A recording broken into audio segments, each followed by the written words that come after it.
times where they've gone left to right, right to left, and really moving that Arsenal team around. And that's what they want to do. They want to move the ball over the other side of the pitch and get Arsenal running. Okay, well, talking about moving and this rain, Ellen, I think someone needs to move around and get you an umbrella because, look, you are getting absolutely soaked. That is the weather here in North London at the moment. Okay, it's time to get you over to Joe Curry right now, who's with a journalist and Arsenal blogger, Tim Stillman.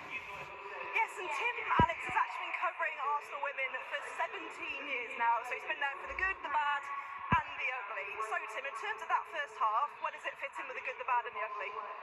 Somewhere between the bad and the ugly, probably, to be fair, but I think Arsenal have actually played reasonably well, and I think Chelsea are leaving space in defence, and you can see that, and that there's hope for Arsenal to score.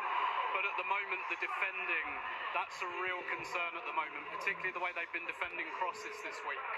It's been a frustrating week, a disappointing start to the season. What isn't working at the moment? What's not clicking out on the pitch?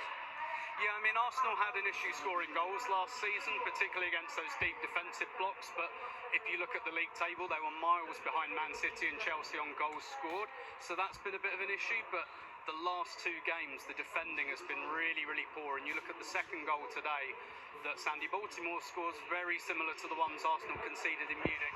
That's quite unusual under Jonas Eidevall. Usually the defence is quite good, but this week it hasn't been. You touched on Jonas Eidevall there. Does the responsibility for these performances lie solely on his shoulders, or do the players have to step up and take some of that responsibility as well? I think once the manager's been there 3 or 4 years, that tilts more towards the manager. Clearly the players do have some responsibility. Clearly they defended very poorly over the last game and a half as well.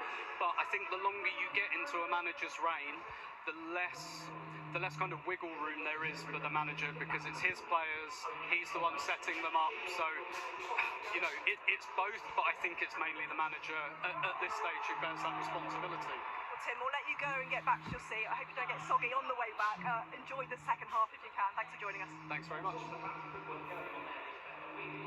Well, October is Black History Month, so it's a great time to shine a light on one of the pioneering forces of the women's game, Kerry Davis.